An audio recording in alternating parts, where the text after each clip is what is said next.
16년간 돈을 공부하고 돈을 가르치고 있는 전업투자자 김종봉입니다. 반갑습니다. 아, 반갑습니다. 반갑습니다. 위치가 바뀌었어요. 그렇네요. 네. 김작가TV 어떻게 보면 최초로. 그렇죠. 제가 역 게스트. 네. 맞아요. 제가 초대해가지고 네. 오늘 여기서 인터뷰를 하게 되었습니다. 채널을 흡수하신 건가요? 저한테 파실 건가요? 자, 우선은 오늘 이렇게 이 자리에서 김 작가를 초대했던 이유에 대해서 이야기를 해봐야 되겠죠? 그죠? 네, 드디어 제가 간절히 원했던 김 작가의 첫 책은 아니지만 첫 책 같은 옛날 책, 아니다, 옛날 책 같은 첫 책이 드디어 나왔습니다. 그래서 여기에 대한 인터뷰를 하려고 그러는데요. 책 제목은 우선은 이 럭키입니다. 럭키. 네, 럭키예요. 노력의 아이콘이었던 김 작가가 럭키라는 책을 썼다. 운과 관련된 책이죠. 네, 운과 관련된 책입니다.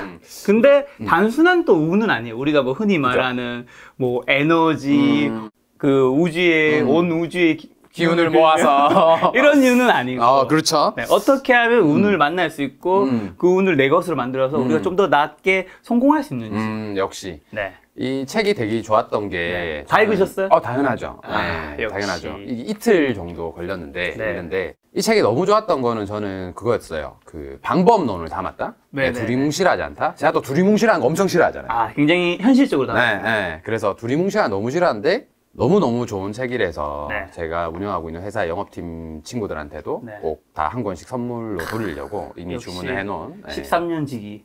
그렇죠. 전에 책은 안 주문했거든요.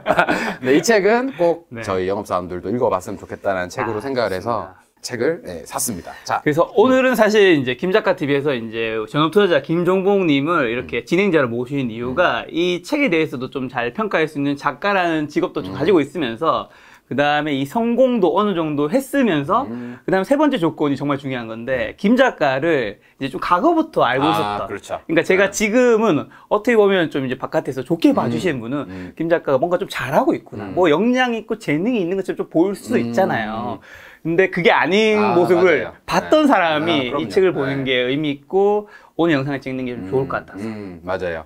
딴 조건은 잘 모르겠지만 우선은 김 작가를 되게 오래 봤었고 우리가 이제 그 인연이 15년이 넘었기 때문에 그 오랜 세월 동안 김 작가가 진짜 무에서도 아니죠. 저는 솔직히 항상 늘 김 작가한테 마이너스 인생이다 했었는데 마이너스에서 대출 받은 적 없습니다. 그렇죠. 외모적으로 대출이 있었어가지고 마이너스에서 정말로 여기까지 올라오는 그 과정들을 전부 다 봤었고 그 과정 중에 제가 처음으로 누군가에게 먼저 동업을 하자고 했던 것도 김 작가 최초였어요. 진짜로. 그 정도로 제 주변에서는 가장 노력의 아이콘으로, 그러니까 이 노력의 아이콘이라는 건 특별한 재능이 있는 사람도 아니었고 우리가 특별한 뭐 외적으로나 아니면 말적으로나 뭐 가진 걸로나 뭐 특별한 게 없는 사람이 점차 자신의 시간을 써가면서 여기까지 온 모습을 봤기 때문에 그 진심이 담긴 책이라고 봐요. 그래서 저는 이 책이 김도윤 작가가 쓴 첫 번째 책이라고 이야기를 하는 거예요. 왜냐하면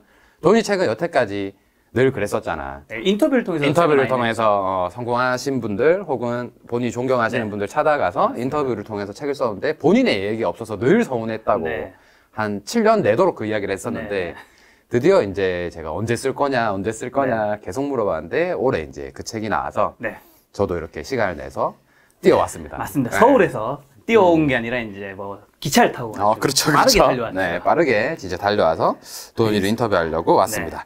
자, 우선은 이 책을 왜 집필하게 됐는지가 너무 궁금해요. 여태까지 계속 안 쓰다가 왜 이 책을 집필하게 됐는지.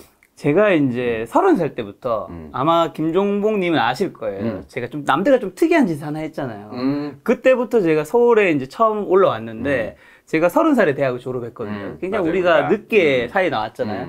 그러니까 제가 근데 서울에 왔으니까 뭔가 성공을 하고 싶은데 이게 성장을 하려고 하다 보니까 남들이 주로 많이 하는 뭐 창업을 한다거나 아니면 좋은 학위, 석사, 박사 아니면 뭐 그 변호사라든가 의사라든가 또 고급 자격증, 뭐 면허증 이런 것들을 취득해서 성공 가도록 하는 분들이 있는데 사실 그게 일반적인 사회의 방법인데 저는 이미 일반적인 걸 달리기에는 남들보다 굉장히 많이 늦었으니까 나만의 성공 추월차선이 좀 필요하겠다 생각했어요. 1차선. 그래서 생각을 하다가 그러면 내가 일단 성공하려면 성공한 사람을 만나야 하지 않을까 생각을 해서 이제 성공하신 분들을 인터뷰를 시작했는데 그분들이 이제 뭐 여러 가지 질문을 하다가 항상 이제 공통 질문 한 가지 할 수밖에 없잖아요. 예를 들어 김종봉님한테는 어떻게 주식 투자로 성공할 수 있었나요? 이건 안 할 수가 없는 거거든요. 그렇지. 그분들한테도 어떻게 성공할 수 있었나요? 라고 물어보는데 항상 거의 비슷한 대답으로 운이 좋았어요 라는 말을 하더라고요. 그래서 전 당연히 처음에는 체면치레 대한민국에서 겸손의 말 그런 말 안 하면 대한민국에서 욕먹으니까 그렇게 생각했는데 그게 너무 많이 중복되니까 이거 여기 이 말 이면에 뭔가 있겠구나. 근데 뭔지 몰랐어요. 그러다가 이제 제가 택시를 탔는데 택시 기사님한테 제가 여쭤봤거든요. 술을 먹고 왔네. 아, 기사님 혹시 좀 인생이 어떠셨습니까? 라고 하니까 기사님이 운이 없었죠. 인생이 잘 안 풀렸습니다. 이렇게 얘기하시는 거예요. 그게 너무 충격적이었던 게 그때 저희 아버지의 말씀이 생각나는 거예요. 저희 아버지가 원래 대기업을 다니시다가 70의 나이에 명퇴를 당하셨거든요. 그리고 가족을 먹여 살리기 위해서 택시기사를 하셨는데 아버지가 제가 클 때 늘 하신 말씀이 내 인생이 잘 안 풀렸다. 운이 없었다. 뭔가 약간 바깥 세상에 좀 탓을 하고 그런 부분들이 있었어요. 어떻게 보면 똑같은 질문인데 한쪽은 운 덕분에 한쪽은 운 때문에 라고 하는 거 보면서 이거에 대한 좀 뭔가 비밀을 좀 밝혀내면 많은 사람들이 사실 운이 없었다. 내가 운만 있었어도 이런 과거를 조금 탓하는 그리고 자기 과거에 뭔가 후회가 있는 그런 고민들이 많잖아요. 그걸 좀 해결해 드릴 수 있지 않을까. 네. 저는 이제 책을 다 봤으니까 사실 이 운에 대한 이야기가 우리가 뭔지는 이해가 돼요. 그런데 아직 책을 못 보신 분들에 대해서 설명을 좀 잠깐 하자면 운은 뭐가 운이라고 이야기를 하는 거죠? 이 책에서 이제 말하는 운의 7가지 법칙은 사람, 관찰, 속도, 루틴, 복귀, 긍정, 시도 이 7가지에 대해 이제 구체적으로 좀 얘기를 할 건데 제가 인터뷰는 30살 때부터 40살 때까지 정확하게는 11년 근데 쉽게 이야기해서 10년이라 말씀드린 거고 1000명 정도를 인터뷰했고 이제 이분들이 운이 좋았다라는 말을 굉장히 많이 했잖아요. 그래서 저는 그 운을 이 사람들이 겸손의 말이라고 생각하지 않아요. 정말로 운이 좋았어요. 그러니까 김종봉 님도 인정하실지 안 인정하실지 모르겠지만 운이 좋았다라고 인정할 수밖에 없는 부분이 최소한 1%는 있어요. 그렇지. 나도 그 이야기를 했었지. 그러니까 늘 저한테 있어서의 운도 내가 그 시기에 돈이 없었고 또 어린 시절에 좀 가난했잖아요. 그 시기에 돈이 없어. 그래서 남들보다 돈을 좀 빨리 벌려고 노력했었고 그렇죠. 그런 것들이 이제 모여서 운이 된 거니까. 어떻게 보면 과거의 역경을 본인은 그거를 받아들이고 긍정적으로 생각한 거잖아요. 그러니까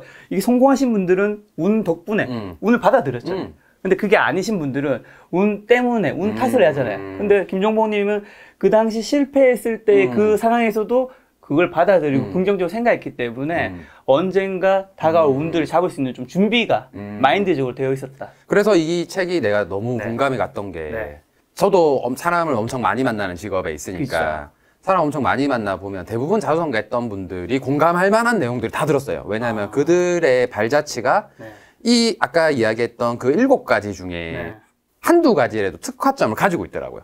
복귀를 잘하는 사람들은 자기 인생에 대해서 다이어리를 쓰고 일기를 쓰면서 복귀를 하는 친구들이 되게 많았고 사람으로 인해서 성공하는 사람들도 되게 많았고 대부분의 사람들이 긍정적이었고 그러니까 이 운이라는 게 두리뭉실하게 그냥 정말로 내가 뭐 복권에 당첨이 안 돼서 운이 없다 이런 내용이 아니라 정말 그 운을 받아들이기 위해서 필요한 것들을 되게 잔류하겠다라고 제가 생각을 하거든요.